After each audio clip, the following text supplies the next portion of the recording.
میں نے قرآن کریم کے سورۃ الکہف کی آیت نمبر 13 اور 14 کی تلاوت کا شرف حاصل کیا ہے، جو قرآن کریم میں غیر انبیائی قصوں میں اور دینی دعوت کے حوالے سے انتہائی تابناک اور سبق آموز ایک حکایت ہے۔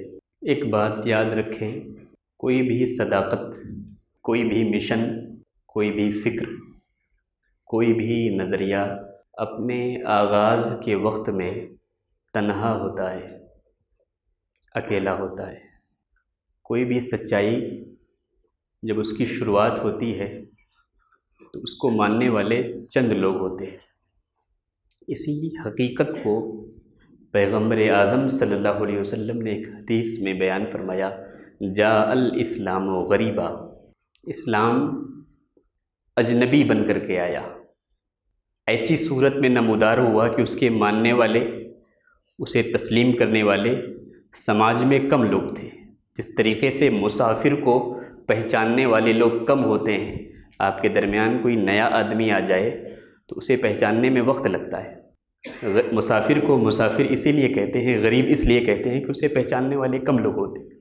تو اسلام ایک اجنبیت کے دور سے شروع ہوتا ہے، وَسَيَعُودُ غَرِيبًا، اور اس کا جو آخری اسٹیپ ہوتا ہے، آخری جو مرحلہ ہوتا ہے، اس مرحلے میں بھی سچائی اجنبیت کا شکار ہو جاتی ہے۔ آج کے دور میں جب ہم دین کی دعوت کا کام شروع کرتے ہیں، اللہ کے رسول صلی اللہ علیہ وسلم کے دین کو پھیلانے اور اس کی اشاعت کا کام کرتے ہیں، تو سب سے پہلی شکایت ہماری یہ ہوتی ہے کہ پریشانی بہت ہو رہی کام کرنے میں، زمین پہ کام کرنا بہت مشکل ہو گیا ہے، لوگ مان نہیں رہے ہیں۔ اور جب چشتی نظامی آپ بن جائیں تو آپ یہ کہتے ہیں کہ مخالفت بہت زیادہ ہو رہی ہے، اب کیا کیا جائے۔ یہ کوئی نئی بات نہیں ہے۔ آپ نے کبھی دیکھا بی ایس ایف ایک فورس ہوتی ہے، بارڈر سیکورٹی فورسز، کبھی وہ گورنمنٹ سے کہتی ہے کہ بارڈر پہ خطرہ بہت ہے اس لیے وہاں نہیں جائیں گے؟ بی ایس ایف جو ہوتی ہے کبھی کہتی ہے کہ بمباری بہت ہو رہی ہے اس لیے بارڈر پہ نہیں جائیں گے؟ ادھر سے گولیاں بہت چل رہی ہیں، سیز فائر ہو رہا ہے، اس وجہ سے نہیں جائیں گے۔ بارڈر اسی کا نام ہی ہے کہ وہاں پہ خطرات ہیں۔ گورنمنٹ کو بھی معلوم ہوتا ہے کہ وہاں جس سپاہی کو بھیجا جا رہا ہے اس کا واپس آنا یہ طے نہیں ہے، اور سپاہی کو بھی معلوم ہونا چاہیے کہ بارڈر پہ میں جا رہا ہوں، اپنے گھر والوں سے آخری سلام کر کے جاؤں۔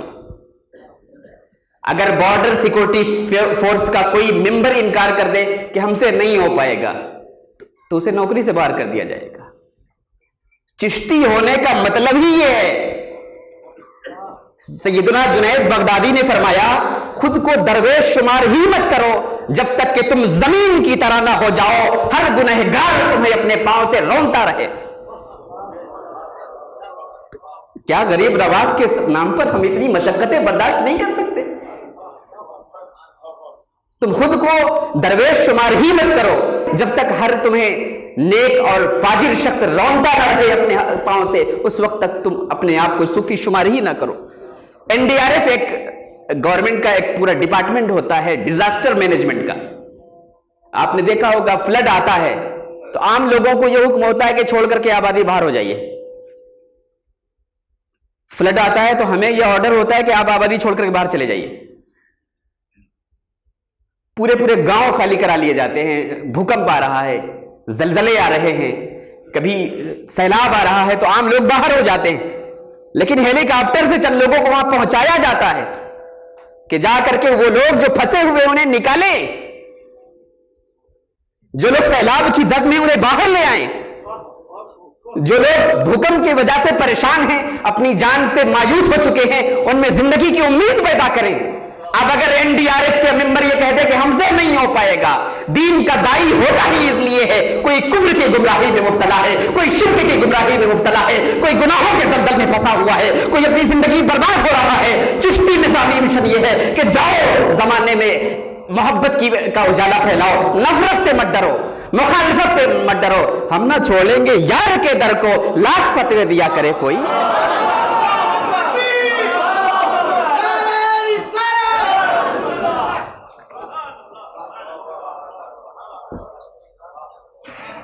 تو یہ تو ان نیچرل بات ہے کہ دین کا داعی کا مخالفت بہت ہو رہی ہے۔ ارے یہ تو جب آپ خانقاہ میں آئے تھے تبھی طے ہو گیا تھا کہ اب مخالفت آپ کی ہونی۔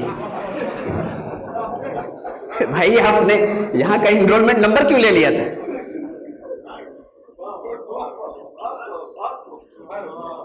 امام شارانی کا وہ جملہ مجھے یاد آیا، کسی شخص کو نیکوکاروں میں شمار ہی مت کرو جب تک کہ اس کے زمانے میں اس کے مخالفین کا ایک گروہ نہ پیدا ہو جائے۔ ایک گروہ جب تک، کیا آپ سمجھتے ہیں کہ محمد رسول اللہ نے جب کہا کہ قولوا لا الہ الا اللہ تفلحوا، دین کا سب سے بڑا داعی ہے، ایسا داعی جس کے قدموں میں بیٹھنے والا ہر شخص دین کی روشنی بن جائے، جب پہلی مرتبہ کفر کے مجمع میں اعلان کرتا ہے قولوا لا الہ الا اللہ تفلحوا، کہو اللہ ایک ہے، کہو اللہ تبارک و تعالیٰ اس کائنات کو بنانے میں واحد ہے، صمد ہے، تو کیا آپ سمجھتے ہیں آپ جیسے میری تقریر میں واہ واہ کر رہے ہیں ایسے ہوا تھا؟ یہی ہوا تھا۔ تبا لک سائر الیوم لہذا جمعتنا، تیرے سارے دن برباد ہو جائیں، تو نے ہمیں اسی لیے بلایا ہے۔ اب محمد الرسول اللہ کا جو بھی وارث ہوگا ساری طرف تعریف ملے گی، بہت اچھا، حضرت کو اللہ نے مقبولیت عامہ عطا فرمائی ہے، واہ واہ واہ، ہر خاص و عام حضرت کی تعریف کرتا ہے، تو وہ حضرت تو ہوگا لیکن محمد الرسول اللہ کے قدم پہ چلنے والا اللہ کا برگزیدہ بندہ نہیں ہوگا۔ آپ نے قرآن کریم میں ایسی مثالیں دی گئی ہیں، مسئلہ یہ ہے کہ ہم پڑھتے نہیں ہیں۔ قرآن تو امید کی کتاب ہے، حوصلے کی کتاب ہے، یقین کی کتاب ہے۔ نمرود کی سلطنت میں اللہ کو ماننے والا صرف تنہا ابراہیم تھا۔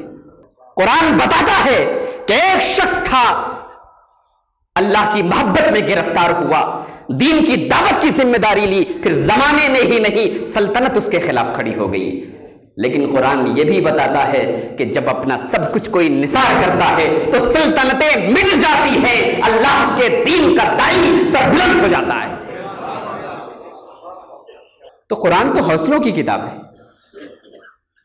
وہاں موسیٰ کا قصہ بیان ہوتا ہے جو فرعون کے ڈر سے اپنا وطن چھوڑ رہے ہیں، وہاں عیسیٰ کا قصہ بیان ہوتا ہے، ان کی قوم ہی انہیں مصلوب کرنا چاہتی ہے، وہاں نوح کا قصہ بیان ہوتا ہے، اپنی زبان کی تاثیر پر فخر کرنے والوں، 950 سال اللہ کا پیغمبر دعوت دیتا رہا، بار بار پکارتا رہا، اور چند لوگ بھی کھڑے نہیں ہوئے جو نوح علیہ السلام کے ساتھ ان کی ہمنوائی کر سکے۔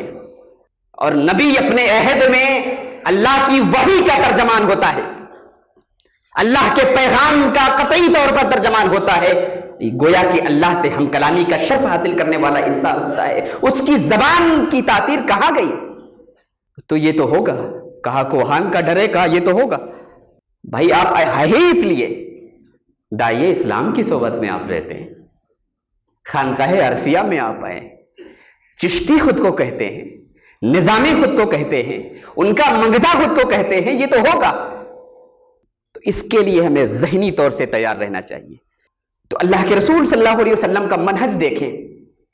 ایک اہم بات جو میں آپ سے عرض کرنا چاہوں، رسول کریم صلی اللہ علیہ وسلم کے کا مشن اور ان کی دعوت آپ دیکھیں، ایک کمپلیٹ انسانی انقلاب تھا محمد رسول اللہ کا۔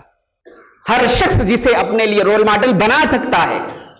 بھائی کوئی شخص زمیندار کے گھر میں پیدا ہوا، وہ غریب آدمی کے لیے رول ماڈل نہیں ہو سکتا نا، کہ 50 ایکڑ زمین اس کا باپ چھوڑ کر کے گیا تھا تو دوسروں کے لیے رول ماڈل کیسے ہوگا؟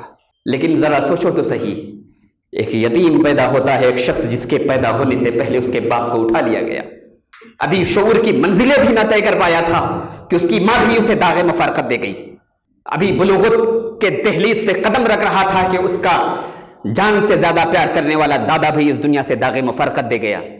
ایسے شخص کے لیے یہی بہت بڑا کمال ہے کہ وہ اپنی زندگی ہی گزار لے۔ لیکن اللہ تبارک و تعالیٰ، جب کبھی کبھی میں اس پہ غور کرتا ہوں، اللہ کے رسول صلی اللہ علیہ وسلم کی اس سیرت پر کہ سب سے منظم دعوت ہے رسول کریم صلی اللہ علیہ وسلم کی، اور آخری دعوت ہے اللہ تبارک و تعالیٰ کی طرف سے، اور اس قدر سہارے چھینے جا رہے ہیں۔ والد کو چھین لیا گیا، ماں کے پاس اجل کا پروانہ آ گیا، دادا جو سہارا دے سکتے تھے انہیں بلا لیا گیا، اور اس وقت جب جسمانی اذیتوں کا دور بڑھ رہا تھا، اس وقت ہر شب اور ہر دن ساتھ کھڑی رہنے والی بیوی جناب خدیجہ کو بھی اٹھا لیا گیا، اور آپ کے ساتھ کھڑے رہنے والے جناب ابو طالب کو اٹھا لیا گیا، آپ کے چچا کو اٹھا لیا گیا۔ یہ صرف اس لیے ہے قیامت تک کے داعین اسلام کو درس دیا جا رہا ہے محمد الرسول اللہ کی دعوت انسانی امداد کی بنیاد پر نہیں، خدائی نگرانی میں آگے بڑھے گی۔ کوئی شخص یہ نہ کہہ سکے کہ محمد رسول اللہ کے اس انقلاب میں انسانوں کا رول تھا، جب جب جس کی ضرورت تھی استعمال کر دیا گیا، اٹھا لیا گیا، یتیم کیا گیا، انہیں بے سہارا کیا گیا، ہر سہارا چھین لیا گیا، لیکن یہ دعوت بڑھتی ہی رہی۔ یہ رسول کریم صلی اللہ علیہ وسلم کا انقلاب ہے، ایک کمپلیٹ انسانی انقلاب۔ بڑے بڑے لوگ آتے ہیں، دعویٰ کرتے ہیں، آخری وقت میں ان سے جا کر کے ملیے کہ آپ کا جو پلان تھا، آپ کا جو مشن تھا، آپ کا جو منصوبہ تھا، اب آپ بستر مرگ پر ہیں، کیا پورا ہو گیا؟ تاریخ میں بڑے بڑے انقلابیوں کے نام جو آپ نے پڑھے ہوں گے، ان کی خود نوشت پڑھ لیجئے، آٹو بایوگرافی پڑھ لیجئے، نا امیدی کے جملے ملیں گے آپ کو کہ میں دنیا میں کرنا یہ چاہتا تھا لیکن یہ نہیں ہو پایا۔ تمام وسائل ہیں، یہاں تک کہ گورنمنٹ لوگ سنبھالتے ہیں 5 سال کے لیے، 10 سال کے لیے، 10 سال کے بعد کہتے ہیں میں اور بھی بہت کچھ کرنا چاہتا تھا، وسائل سب ہیں ان کے پاس۔ یہ تاریخ انسانیت کا واحد انقلاب ہے کہ یتیمی کے منزل سے سفر کرنے والا انسان 23 سال کے بعد جس کعبے سے اسے نکال دیا گیا تھا، آج فاتح کی حیثیت سے اسی کعبے میں داخل ہو رہا ہے اور کہہ رہا ہے رب کعبہ کی قسم آج اللہ نے مجھے کامیابی عطا فرما دی ہے۔ یہ محمد رسول اللہ کا انقلاب تھا، اور آیا ہے تو کس شان سے آیا ہے، آیا ہے تو اس شان سے آیا ہے کہ بدلہ نہیں لینا چاہتا۔ آج ہم تھوڑا سا اچھا کوئی کام کر دیتے ہیں تو سوچتے ہیں تعریف کر دی جائے، تعریف ایک بار نہیں بار بار کر دی جائے، ہر مجلس میں کر دی جائے، سینہ اکڑ جاتا ہے۔ لیکن لوگوں نے دیکھا کہ وہ شخص جس کا مکہ میں رہنا دوبھر کر دیا گیا تھا، آج جب مکہ میں فاتح کی حیثیت سے واپس آ رہا ہے تو سر بھی اٹھا نہیں ہوا ہے، سر جھکا ہوا ہے، کجاوے سے لگا ہوا ہے۔ لوگوں تم نے فاتحوں کو دیکھا ہوگا، محمد رسول اللہ جیسا فاتح تو دیکھو، ایسا کردار آپ کے پاس ہے، ایسی بیدار زندگی ہے میرے مصطفیٰ کی، ہماری جانیں نہ قربان ہو تو کیوں نہ ہو۔ رسول کریم نے اس عہد میں بہت سارے نکات میں مکی زندگی کی اس دعوت کا خلاصہ بیان کیا جا سکتا ہے، لوگ اپنے اپنے اعتبار سے اس کا تجزیہ کرتے رہتے ہیں۔ میں ایک دو باتیں جو وقت کی وسعت میں سما سکے میں انہیں عرض کرتا چلوں کہ رسول کریم صلی اللہ علیہ وسلم کی اس دعوت کی جو خصوصیات تھی، سب سے پہلی خاصیت یہ ہے زمانہ مخالف ہے، پورا سماج مخالف ہے۔ اور آپ ایک بات پہ غور کیجئے، عیسیٰ علیہ السلام اللہ کی دعوت دیتے ہیں، قرآن میں ان کے الفاظ منقول ہیں کہ لوگوں دین کو مانو، میں اللہ کا نبی ہوں، میں مردوں کو زندہ کر دیتا ہوں، میں کوڑھ والوں کے کوڑھ کو ٹھیک کر دیتا ہوں، سفید داغ والوں کے برس کے مرض کو دور کر دیتا ہوں۔ معجزات کا ذکر ہے، کرشموں کا ذکر ہے، لیکن محمد رسول اللہ 40 سال اس سماج میں زندگی گزارنے کے بعد جب کھڑے ہوتے ہیں تو اپنے کسی معجزے کا ذکر نہیں، اپنے کردار کا ذکر کر رہے ہیں، اپنے کیریکٹر کا ذکر کر رہے ہیں۔ لوگوں کیا تم نے مجھے جھوٹ بولتے ہوئے دیکھا ہے؟ ذرا فرق دیکھیے، عیسیٰ علیہ السلام کی دعوت ہمارے لیے رول ماڈل کیسے ہے؟ میں کوڑھوں کو ٹھیک کر دیتا ہوں، مردوں کو زندہ کر دیتا ہوں۔ آپ کہیں گے داعی کو ایسا ہی ہونا چاہیے جو کوڑھوں کو ٹھیک کر دے۔ لقد کان لکم فی رسول اللہ اسوۃ حسنہ، محمد رسول اللہ کی جو دعوتی تحریک ہے وہ مکمل انسانی انقلاب کی تحریک ہے، مکمل زمینی انقلاب کی تحریک ہے۔ اس لیے ہر اس شخص کے لیے اس میں نمونہ عمل ہے جو زمین سے جڑے رہ کر کے زمین والوں کے لیے بھلائی کے لیے کام کرنا چاہتا ہے۔ محمد رسول اللہ کہتے ہیں کہ لوگوں تم نے کبھی مجھے جھوٹ بولتے ہوئے دیکھا ہے؟ نہیں، جھوٹ بولتے ہوئے تو نہیں دیکھا۔ یہ اس بات کا اعلان ہے آنے والے دنوں میں عزت کرشموں کی بنیاد پر نہیں، خاندان کی بنیاد پر نہیں، نسل کی بنیاد پر نہیں، اب اگر زمانے میں کوئی سر بلند ہوگا تو اپنے کردار کی بنیاد پر سر بلند ہوگا، اپنے کیریکٹر کی بنیاد پر سر بلند ہوگا۔ اب کردار کی حکمرانی ہوگی۔ محمد رسول اللہ نے بگل بجایا تھا انقلاب کا۔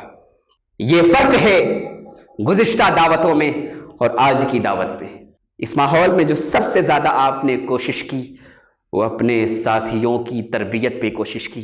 ایک بات جس کی طرف میں اشارہ کرنا چاہتا ہوں، آپ دیکھیں اسلام جن لوگوں نے اولین مسلمانوں کی سیرت آپ دیکھیں، ان کی سوانح کا مطالعہ کریں تو آپ پائیں گے ایک دو کو چھوڑ کر کے سب کے سب نوجوان تھے. کوئی 11 سال کی عمر میں مسلمان ہو رہا ہے، کوئی 17 سال کی عمر میں مسلمان ہو رہا ہے، کوئی 18 سال کی عمر میں مسلمان ہو رہا ہے، کوئی 22 سال کی عمر میں مسلمان ہو رہا ہے. تو محمد رسول اللہ کا یہ انقلاب بنیادی طور پر نوجوانوں کا انقلاب تھا. صرف ابو بکر آپ کے ہمجولی تھے، اس کے علاوہ تمام لوگ، حضرت علی کو دیکھ لیجئے، حضرت عمر 27 سال کے، حضرت سعد بن ابی وقاص کو دیکھ لیجئے، حضرت سعید بن زید کو دیکھ لیجئے، سب آپ کو ملیں گے کہ سب کوئی 11 سال کی عمر میں تھا. اور میں ایک اہم بات آپ سے کہوں کہ اللہ کے رسول جس قبیلے سے تھے، بنو ہاشم سے، اور آپ کے اسلام لانے والوں میں ایک نوجوان تھا جو صرف 11 سال کی عمر کا تھا، ارقم نام تھا اس کا، وہ بنو مخزوم سے تھا. اور بنو مخزوم سے اور بنو ہاشم سے مدتوں سے رقابت چلتی آ رہی تھی، لیکن اسلام کا سب سے پہلا دعوتی مرکز جو بنا وہ ایک ایسے نوجوان کے گھر میں بنا جو بنو مخزوم سے تعلق رکھتا تھا. ان قبائلی عصبیتوں کو اس دعوتی جد و جہد نے سب سے پہلے توڑا، انہیں تیار کیا، انہیں پرورش کی. لوگ پوچھتے ہیں مدنی دور زیادہ کارآمد ہے، مکی دور زیادہ کارآمد ہے، لیکن آپ اس فلسفے کو یاد رکھیے، جو اہم ترین لوگ سماج میں ہوتے ہیں وہ ہمیشہ مشکل ترین حالات میں تیار ہوتے ہیں. ایسے پیر سے مرید ہونا بہت آسان ہے، جو چاہتا ہو تو مجمع لگ جاتے ہو، لیکن کسی ملامتی پیر سے مرید ہونا بہت مشکل ہے. اور خاص کر جب آپ عالم ہو، جب آپ کو شہرت کی طلب ہو، جب آپ کو مجمع لگانے کی طلب ہو، بہت مشکل ہے. ان میں کیسے ایسے ایسے نوجوان تھے. ایک نوجوان کا نام مصعب بن عمیر تھا. اللہ کے رسول صلی اللہ علیہ وسلم جب بھی انہیں دیکھا کرتے تھے کہا کرتے تھے میں نے مصعب کی زندگی دیکھی ہے جب وہ اپنے ماں باپ کے ساتھ رہتے تھے. ما رأیت اعترى من مصعب، میں نے مصعب سے زیادہ خوشبودار کوئی نوجوان نہیں دیکھا. 50 درہم قیمت والا کپڑا پہنتے تھے، 50 درہم قیمت والا کپڑا پہنتے تھے، لیکن مسلمان ہو گئے. جو غذائیں کھاتے تھے مصعب، ان غذاؤں کا بھی کمال تھا. مسلمان ہوئے. اللہ کے رسول نے کہا دیکھو یہ ایک نوجوان تھا جو ایک عیش پرستی کی زندگی گزار رہا تھا، اپنے ماں باپ کے گھر میں اسے سب کچھ میسر تھا، لیکن جس دن سے اس نے کلمہ لا الہ الا اللہ پڑھا ہے انہی ماں باپ نے اسے گھر سے سب سے پہلے باہر نکالا ہے. جنگ احد کے موقع پر جب رسول کریم صلی اللہ علیہ وسلم نے حضرت مصعب کی لاش کو دیکھا، آنکھوں سے آنسو آ گئے. فرمایا لوگوں میں نے مصعب کی وہ زندگی دیکھی ہے جب وہ مکہ میں جس گلی سے نکلتے تھے وہ گلی مہک جایا کرتی تھی. آج جب مصعب کو دفنایا جا رہا ہے، آج جب مصعب کو کفن دینے کا وقت آیا ہے تو اتنا کپڑا بھی میسر نہیں ہے کہ مصعب کا سر اور مصعب کا پیر ایک ساتھ ڈھانپا جا سکے. یہ اسلام لانے کے بعد کی حالت ہوتی ہے اور اس طریقے کی قربانی دینی ہوتی ہے. خلافت راشدہ کا پورا کینوس آپ اپنی نگاہوں میں رکھیں، وہ کہاں تیار ہوئے. اللہ کے رسول مکہ میں 50 سالوں کی لیڈرشپ تیار کر رہے تھے آنے والے مسلمانوں کی، جو آنے والے مسلمانوں کو لیڈ کریں گے. حضرت عمر one of the finest administration حضرت عمر کی خلافت تھی. حضرت ابو بکر، حضرت خالد بن ولید، آپ کیا سمجھتے ہیں کمال ان لوگوں کا تھا؟ کبھی کبھی ہوتا ہے کہ ہم سمجھتے کہ ہمارا کمال ہے. ایک کھلنڈرا نوجوان تھا جو اونٹ چراتا تھا، اس کا باپ بھی اسے کسی قابل نہیں سمجھتا تھا، لیکن محمد رسول اللہ کی بارگاہ میں آیا ہے. محمد رسول اللہ نے زمانے کے حکمرانوں میں سب سے ممتاز حکمران عمر کو بنا دیا. یہ کردار ان لوگوں کا نہیں تھا، یہ کوئی طاقت تھی، یہ کوئی غیبی اشارہ تھا جو لوگوں کو ان کی صلاحیتوں کے اعتبار سے استعمال کرتا جا رہا تھا.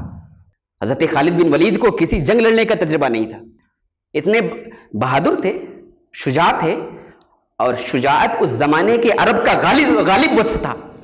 اس لیے کہ 50 سال جنگ لڑنے والے لوگ، ان کا ہر بچہ ہی ایسا ہی ہوتا تھا، لیکن اپنے سے 3 گنا فوج میں گھس جانا، یہ ہمت، یہ جرأت کس نے دی؟ یہ جرأت اسلام نے دی، یہ جرأت محمد رسول اللہ نے دی. تو اللہ کے رسول صلی اللہ علیہ وسلم نے ان دیوانوں کو اس طرز پہ تیار کیا. تو دین کی دعوت دینے کے لیے جب ہم اٹھیں تو ہمیں یہ یاد رہنا چاہیے کہ مخالفت ہوگی، ستایا جائے گا، پریشان کیا جائے گا، لیکن گھبرانا نہیں ہے. خوف زدہ نہیں ہونا ہے، اپنے حوصلوں کو ٹوٹنے نہیں دینا ہے، اپنی امیدوں کو بکھرنے نہیں دینا ہے، محمد رسول اللہ کی سیرت پڑھتے رہنا ہے، قرآن کی ان آیتوں کو سامنے رکھنا ہے کہ ایک شخص تھا، زمانہ اس کا مخالف تھا، لیکن اللہ کی معیت اس کے ساتھ تھی اور اللہ نے اسے سربلند کر دیا۔ اور محمد رسول اللہ کی زندگی میں سب سے قیمتی چیز جو آپ دیکھیں گے وہ یہی ہے۔ آپ کیا ایک کوئی لمحہ دکھائیے جب رسول کریم صلی اللہ علیہ وسلم مایوس ہوئے ہو، ایک لمحہ دکھائیے زمانے میں سب سے زیادہ جس شخص کی مخالفت کی جا رہی ہے، اور کون سا ایسا مخالفت کا انداز ہے جو ہم محمد رسول اللہ کے ساتھ کیا گیا؟ ہر طریقے سے انہیں ستایا گیا، نام بگاڑا گیا، جسمانی تشدد کیا گیا، آپ کے گھر والوں اور آپ کے ساتھ رہنے والوں کو ستایا گیا، لیکن پوری 23 سال کی جد و جہد میں ایک لمحہ ایسا نہیں ملتا جہاں محمد رسول اللہ پر مایوسی کا غلبہ ہو گیا ہو، بلکہ ایک موقع پر وہ شخص بھی گھبرانے لگا تھا اور وہ شخصیت بھی گھبرانے لگی تھی جنہیں افضل البشر بعد الانبیاء بالتحقیق کہتے ہیں۔ سیدنا ابو بکر صدیق گھبرانے لگے تھے غار ثور میں، اور کیوں نہ گھبرائیں، دروازے کے باہر دکھ رہا ہے کہ پیر دکھ رہے ہیں لوگوں کے، دشمنوں نے انہیں گھیر لیا ہے۔ قرآن کہتا ہے، اپنے دوست سے کہنے والا کہتا ہے لا تحزن ان اللہ معنا، یہ لوگ ہمارے دشمن ضرور ہیں لیکن گھبراؤ نہیں، اللہ ہمارے ساتھ ہے۔ اللہ ہر اس شخص کو تنہا نہیں چھوڑے گا جو اللہ کے دین کی دعوت کے لیے اخلاص کے ساتھ کھڑا ہوگا۔ یاد رکھیے اس بات، نہ محمد رسول اللہ رسوا ہوئے اور نہ محمد رسول اللہ کے متبعین رسوا ہوں گے، بلکہ وہ حدیث ہم پڑھتے ہیں، اللہ کے رسول صلی اللہ علیہ وسلم نے فرمایا قیامت تک ایک ایسی جماعت موجود رہے گی ظاہرین علی الحق، جو حق پر قائم رہے گی، اعتدال پر قائم رہے گی، اسوہ محمدی پر قائم رہے گی، محمد رسول اللہ کے قدم ناز پر قائم رہے گی۔ مخالفت کرنے والوں کی مخالفتیں انہیں ان کے پائے ثبات کو لغزش نہ دے سکیں گی اور انہیں ان کے یقین کو متزلزل نہ کر پائیں گی۔ اللہ تبارک و تعالیٰ مشائخ کے صدقے میں ہمیں ان میں شامل فرمائے کہ ہمارا یقین جس طریقے سے خانقاہ کے چہار دیواری میں ہے اسی طریقے سے ان لوگوں کی مجلسوں میں ہوتا ہو جو ہمارے مخالفین ہیں، اور کسی قسم کا دباؤ، کسی قسم کی الجھن، کسی قسم کے بے یقینی کی کیفیت میں مبتلا ہونے کی ضرورت نہیں ہے۔ محمد رسول اللہ کی اس کردار کو یاد رکھیے، جو بھی محمد رسول اللہ کے مشن پر چلے گا اس کی مخالفت بھی ضرور ہوگی اور وہ سربلند بھی ضرور ہوگا۔ یہ ان دونوں پر یقین رہنا چاہیے، مخالفت بھی اس کی ہوگی اور سربلند بھی وہ ہوگا۔ آپ مشن کو دیکھ لیجئے، محبوب الہی کے مشن کو دیکھ لیجئے۔ ارے جناب، محبوب الہی کا دلی میں وہ دور بھی تھا جب دہلی سے ایک کم عمر لڑکا، ایک نوجوان اپنی ماں اور اپنی بہن کو لے کر کے دہلی میں کرائے کے مکان کی تلاش کر رہا تھا، اور اسے آدھی رات میں بے گھر کر کے اس کی ماں اور بہن کے ساتھ نکال دیا گیا اور وہ مسجد میں پناہ لینے پر مجبور ہوا۔ یہ مشن ہے، اس مرحلے سے دوچار ہونا پڑا ہے ہمارے مشائخ کو۔ اللہ کے رسول صلی اللہ علیہ وسلم کا یقین تو دیکھیے، دشمن سامنے ہے، پیر دکھ رہے ہیں اس کے، اللہ کے رسول صلی اللہ علیہ وسلم اور حضرت ابوبکر صدیق اندر ہیں غار ثور کے۔ اب ایسا ہوتا ہے کہ اب پکڑ لیے گئے، اب دھر لیے گئے، اب بالکل دشمن دروازے پہ آ گئے ہیں۔ اس وقت محمد رسول اللہ کا یقین بول رہا ہے لا تحزن ان اللہ معنا، گھبراؤ نہیں، اللہ ہمارے ساتھ ہے۔ اور ایک وقت وہ بھی مدینہ طیبہ میں آیا، غزوہ بدر صغریٰ کا، جنگ احد کے بعد جو ایک غزوہ جس کا چیلنج ابو سفیان نے دیا تھا۔ جنگ احد میں مسلمانوں کے حوصلے نسبتاً پست ہو گئے تھے، بڑا نقصان اٹھانا پڑا تھا۔ اللہ کے رسول نے جب ترغیب دینی شروع کی، بلانا شروع کیا، تو لوگوں کے حوصلے پست ہو گئے، کیسے جائیں، کیسے آگے بڑھیں۔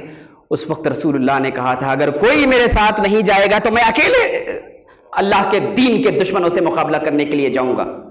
یہ بہادری اور یہ شجاعت ہے محمد رسول اللہ کی، دین کی دعوت دینے نکلے ہیں، اللہ پر یقین اس قدر ہے کہ اللہ رسوا نہیں کرے گا، اللہ شرمندہ نہیں کرے گا۔